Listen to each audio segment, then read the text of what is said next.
설교에 앞서 2026년 새해를 맞은 모든 성도님에게 하나님의 복이 충만하게 임하시길 소원합니다. 잠시 준비한 영상을 보시겠습니다. 자, 삼촌 잘 들어봐. 은탁이는 어려서 부모님을 잃고요. 이모와 남매들에게 구박을 받았더래요. 샤바샤바 아이샤바. 얼마나 울었을까? 누가 울렸냐면 이모와 남매들. 이건 뭐 깊이 팔 것도 없어. 그냥 동네에 소문이 자자해. 은탁이란 애 앞으로 엄마가 남긴 보험금이 1억 5천인가 있는데 얘가 성인이 되면 그 돈을 자기 맘대로 못하니까 애를 잡는 모양이야. 이 이모가. 그건 뭐야? 나 잘 나왔길래.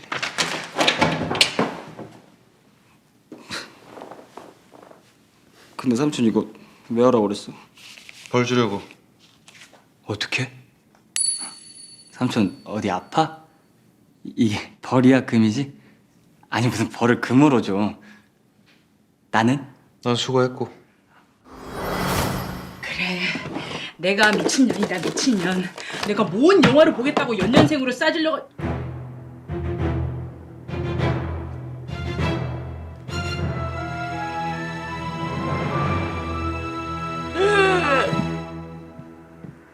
이거 뭐야? 금이잖아, 병신아. 와, 지은타 그 돈을 다 금으로 바꿔놨어. 그렇게 통장이 없다고 잡았던 이유가 있었는데 이러니까 통장이 없지. 해 뜨자마자 금방 가자. 약속대로 똑같이 나누는 거야, 똑같이. 같은 수자 부리기만 해. 이 새끼가 엄마한테. 줘봐.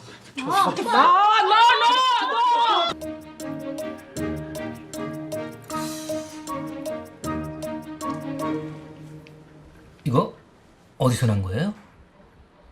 아유 그러면 왜 물어봐요? 예? 아니 살 거면 사고 말 거면 말지? 훔치다니! 아니 이게 우리 조카 건데 서랍에 있는 걸 내가 갖고 온 거라 몇 번 얘기해야 내가. 그게 훔친 거예요, 엄마. 조용히 해 이 새끼야. 똑같이 나는 저거 네가 제일 좋아했어 네가 이 새끼가요. 앉아요. 아, 그러니까 이 금괴가 조카 거다. 네. 당신들이 지금 이름도 모르는 고3 조카가 한국은행에서 만들고 지금 저 뉴욕 연방준비은행이 지금 가지고 있어야 되는 이 금괴를 딱 훔쳤는데 당신들이 다시 이렇게 딱 훔쳤다는 거 아니에요? 그죠? 맞죠? 아니 우리가 훔친 건 아니고. 아우 저 못 믿겠으면 집에 가서 걔한테 직접 물어보면 될 거 아니에요. 물어봤잖아요. 계속해서 주소 대라고. 아 주소 서울시 성북구. 가만 있어봐. 서울시 성북. 서울시 성북구. 뭐야? 야 우리 살던 집 주소 뭐야? 우리가 살던 집이 있었어? 우리가 어디 살았어? 이 또라이들 이거 뭐지? 이거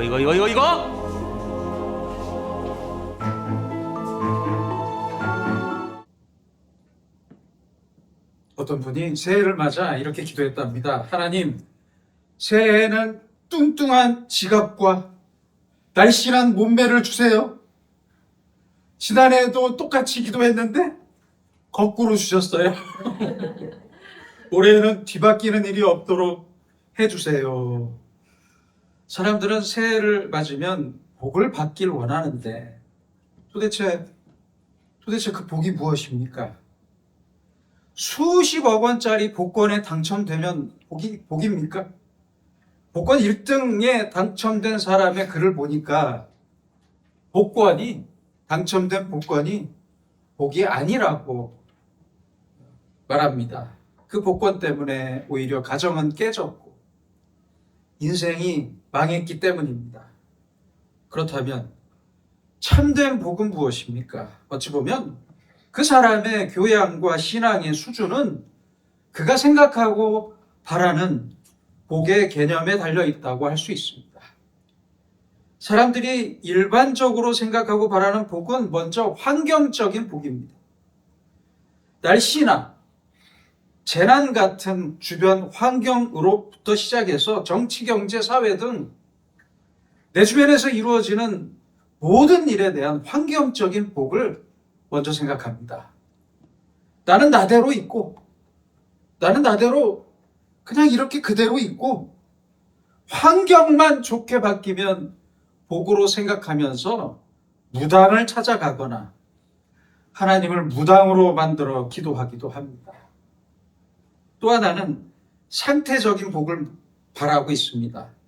이것은 내가 생활하는 자리를 말하기도 하고 나의 건강 상태를 말하기도 하는데 이것도 참된 복이라고 할 수 없습니다. 그래서 참된 복은 존재적인 것입니다. 존재. 내 존재가 그리스도인의 존재가 될 때 영향력이 더 커지면서 더 높은 존재의 위치에서 마치 비행기를 타고 높이 올라가면 세상이 작게 보이는 것처럼 모든 일을 작게 내려다보면서 초연하게 살 수 있을 때 그가 복된 사람입니다. 마태복음 5장 예수님의 말씀을 들어봅시다. 심령이 가난한 자는 복이 있나니 천국이 그들의 것이다. 의를 위하여 박해를 받는 자는 복이 있나니 천국이 그들의 것임이라. 모든 복의 근거는 그렇습니다. 천국입니다. 천국. 예수님이 말씀하시잖아요. 그 근거가 천국이에요. 그러므로 영원한 하늘나라의 생명을 보장받고 사는 사람, 그 사람의 오늘이 복된 날입니다. 가장 복된 날이에요. 그 날이 복된 것입니다. 그리고 순간순간마다 영원한 세계를 환하게 전망할 수 있을 때, 전망될 때, 지금은 비록 여기 이 세상에 살지만 높은 세계의 영광을 느끼며 살 때 그 사람이 복된 사람입니다. 생각해 봅시다. 돈은 많아요. 돈은 많은데 그리스도인의 인격이 없다면 복이라고 할 수 없습니다. 지식은 많은데 그리스도인의 덕이 없어 인간 관계가 좋지 못하면 복이 아닙니다. 누구나 높은 자리에 있어도 지혜가 없다면 이것도 복이 아닙니다. 자식은 많은데 아니 그 자식들이 부모님을 존경하지 않고 원망하고 있어요. 그렇다면 그 자식이 어떻게 복이 될 수 있겠습니까? 부모나 자식이나 모두 불행할 뿐입니다. 건강은 있는데 명예가 없어요. 그럼 그 건강은 아무 소용이 없습니다. 절대로 장수가 복이 아닙니다. 명예가 함께 할 때만, 아니 그 건강이, 그 장수가 복이 될 수 있는 거잖아요. 오늘 성경에서는 무엇을 가져야 복이다, 복이 있다, 어떤 환경이나 상태가 복이다, 어떻게 살아야 복이 있다고 말하지 않습니다. 그저 다만 복 있는 사람은 이라고 말씀합니다. 그리고 성경에 살펴보면 복된 길과 복되지 않은 길, 선과 악을 완전히 나눠서 말씀하고 있습니다. 물론 선한 자와 의인에게 복이 있습니다. 그래서 선한 자로서 악한 세상에서 어떻게 사느냐가 문제입니다. 선하고 의롭게 살아야 복이 있는데 이 악한 세상에서 어떻게 사느냐 하는 겁니다. 한마디로 말해서 영향은 끼쳐도 영향받지는 말아야 합니다. 그가 복된 사람입니다. 소금은 모든 것에 영향을 끼쳐서 짜게 만듭니다. 그렇죠? 그러나 자기의 짠맛은 변하지 않습니다. 나침반은 어디에 가져다 놓아도 북쪽을 가리킵니다. 다른 사람들에게 영향을 주어서 길을 열어줍니다. 그러므로 이 영향력이 참 중요한 것입니다. 킹 덩컨은 더 좋은 세상을 만드는 영향의 법칙이라는 책을 썼는데요. 이 책에 보면 사람은 어차피 영향을 받고 영향을 끼치는 관계성 안에서 살아가는데 좋은 영향을 많이 끼치고 영향받는 것은 적어야 한다고 말합니다. 그 사람이 복된 사람입니다. 그러기 위해서 먼저는 자기 자신을 스스로 복 있는 사람으로 바로 세우면서 살아야 합니다. 내가 먼저 스스로 만족하지 못하면 남을 만족하게 할 수 없습니다. 그렇잖아요. 내가 먼저 스스로 행복하지 못하면 남을 행복하게 할 수 없습니다. 그러므로 자기 자신이 먼저 영적으로 건강해야 하고 충실해야 합니다. 여러분, 가정을 행복하게 하고 싶습니까? 그럼 배우자에게 한 번이라도 말씀해 보세요. 당신 때문에 행복합니다. 우리 자녀들도 말씀해 보세요. 부모님에게 아버지, 어머니가 제 부모님이라서 행복합니다. 한 번이라도 말해 보세요. 아이들 교육도 복잡할 것 없습니다. 교육학 몰라도 됩니다. 딱 한마디만 알면 됩니다. 자녀들에게 내가 너를 볼 때마다 행복하다. 내가 자랑스럽다. 그런데 어떤 부모들은 참 너를 볼 때마다 한심하다. 한심해. 너는 왜 네 애비랑 똑같냐? 나가버려라. 나가 죽어버려라. 죄송하지만 가출 청소년 중에 75%가 바로 이 말 한마디 때문에 가출했다고 합니다. 어떻게 하실 겁니까? 내가 스스로 행복하지 않은데 아니 내 옆에 있는 누가 행복하겠습니까? 내가 먼저 행복하면 아이들도 나 때문에 부모님이 행복하시구나 하면서 자기들도 행복해지는 거예요. 그렇잖아요. 간단하잖아요. 바로 이것이 선한 영향력입니다. 영향력.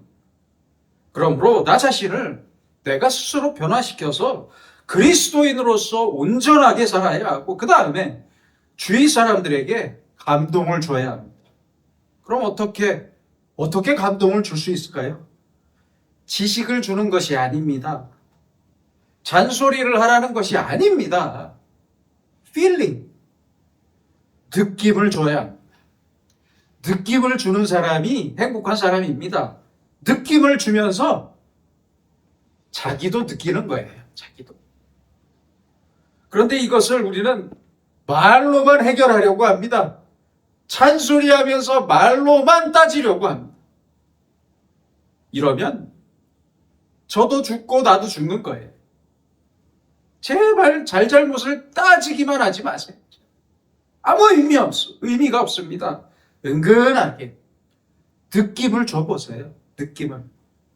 그것이 바로 복된 사람의 모습입니다. 그렇다면 좋은 느낌, 좋은 영향력을 주기 위해 어떻게 해야겠습니까? 내가 먼저 감사해야 합니다. 감사. 여러분, 감사하다는 사람이 비난받는 거 보셨습니까? 없습니다. 복 없는 사람의 문제가 어디 있겠습니까? 원망하기 때문입니다. 원망하고 불평하기 때문이에요. 나는 원망하면서 저들은 나에게 감사라고 하면 감사하겠습니까? 절대 그럴 수 없습니다. 그러므로 내가 먼저 감사해야 합니다. 이것도 영향력을 끼치는 거예요. 나의 감사로 저 사람과 내가 복이 있습니다.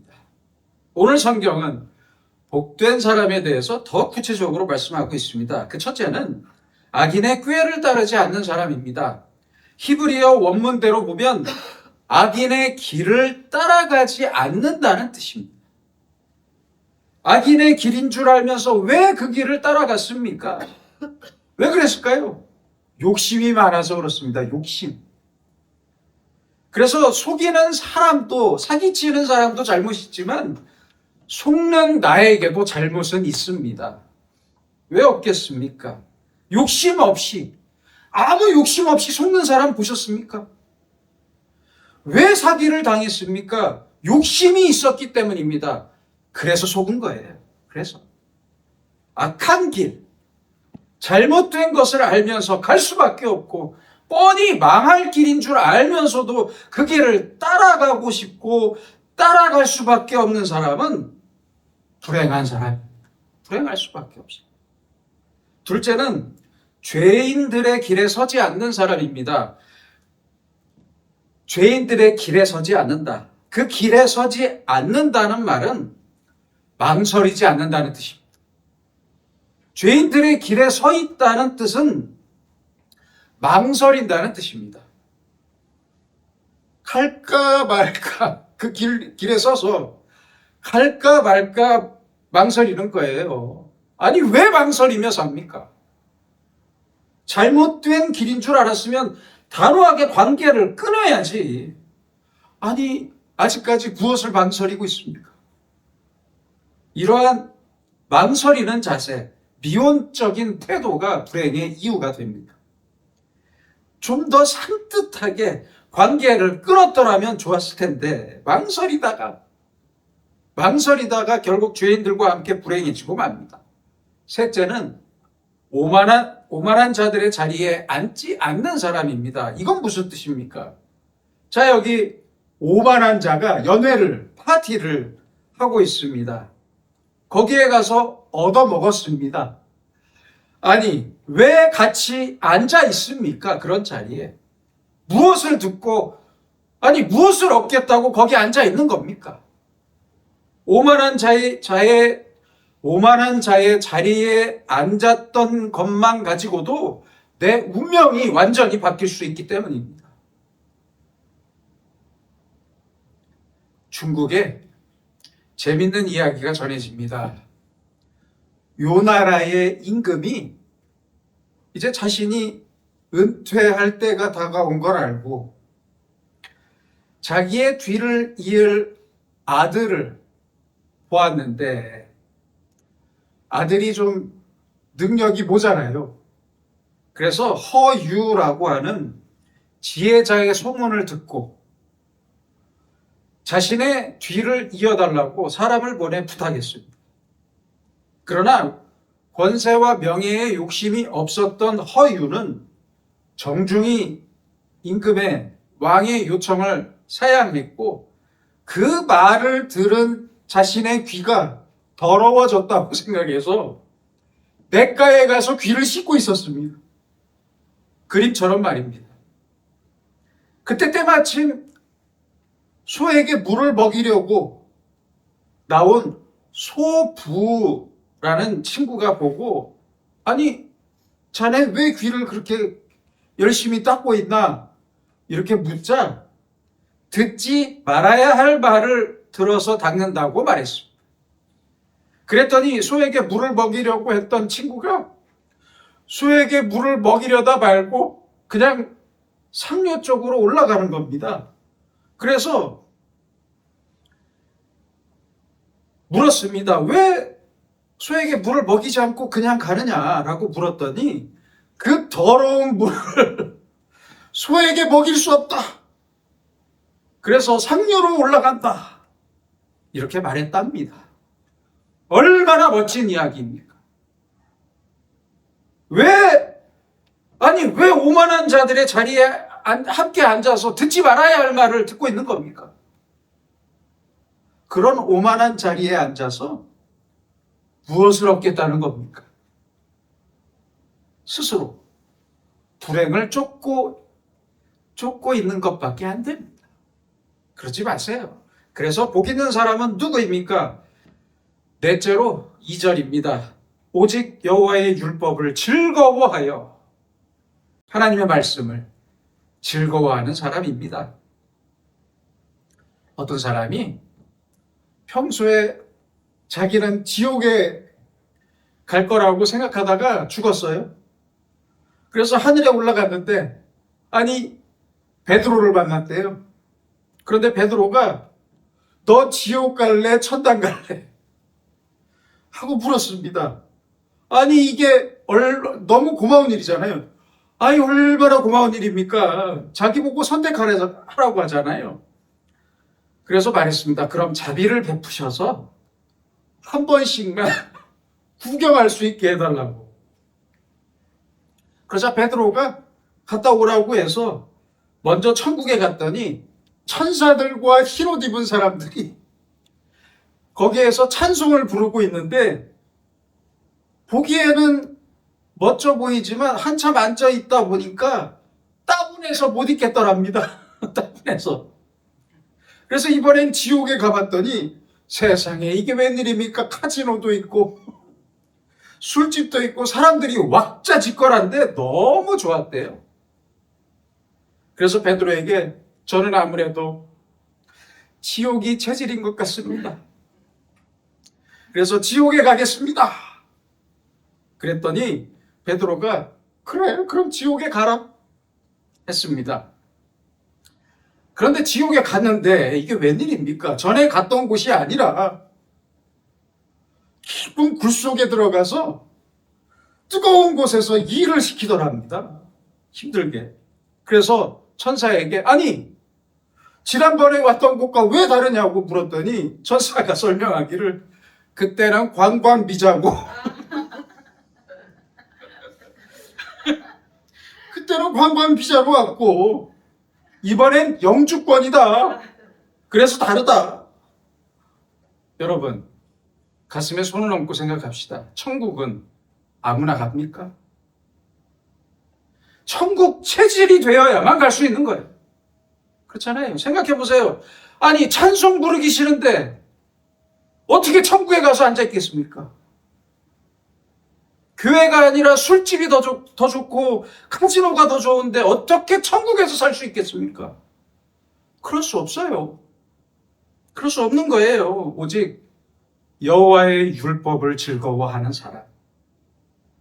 하나님의 말씀을 공부하고 묵상하는 것이 즐겁고 사랑하는 것이 즐겁고 서로 사랑하는 것이 즐겁고 찬송하는 것이 즐겁고 예배드리는 것이 즐겁고 깨닫는 것이 즐겁고 하나님의 말씀대로 사는 것이 즐거운 사람, 바로 이 사람이 천국 체질인 사람이고 복 있는 사람입니다.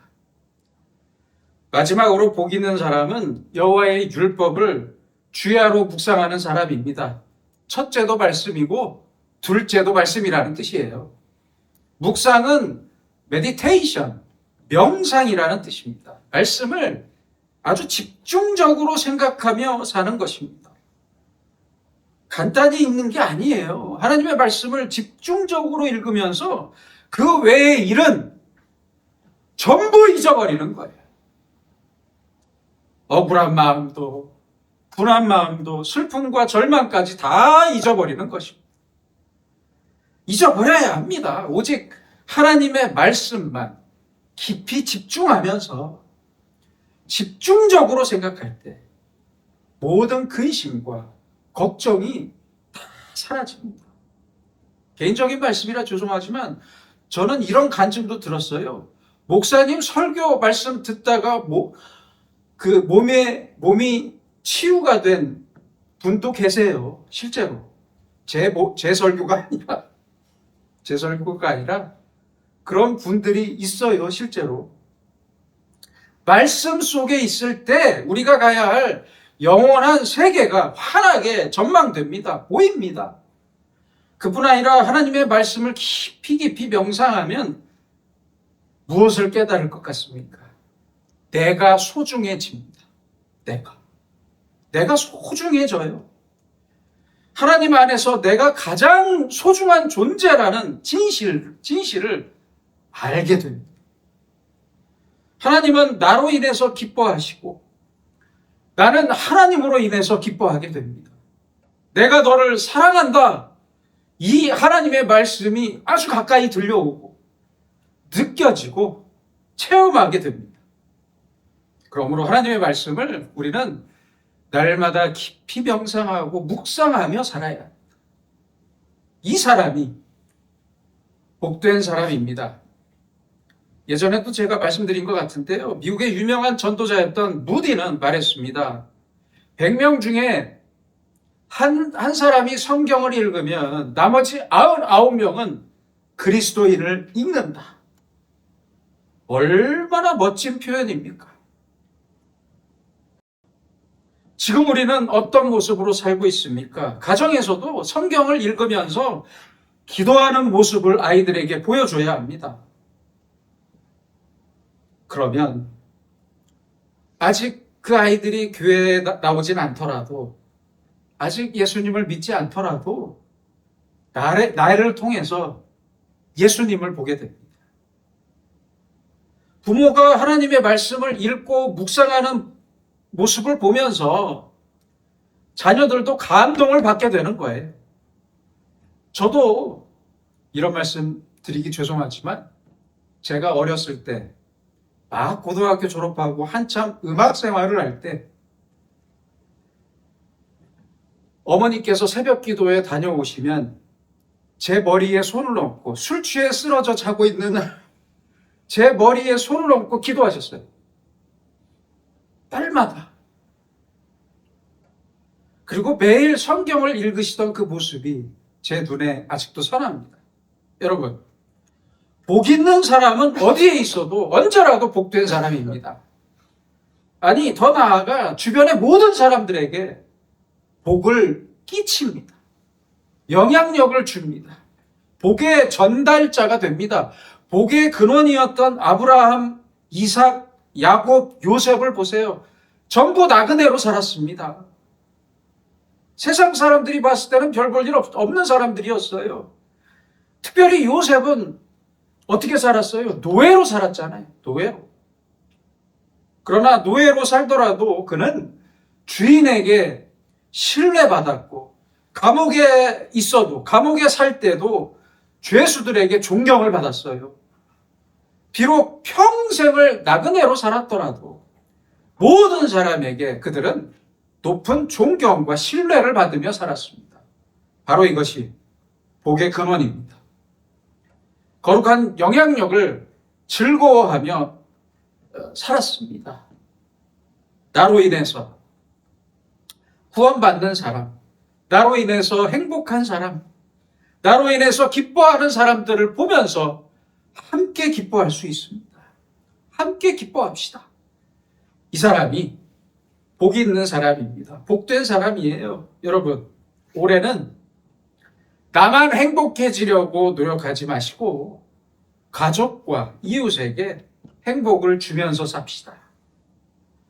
그 누구에게라도 행복의 영향력을 주며 삽시다.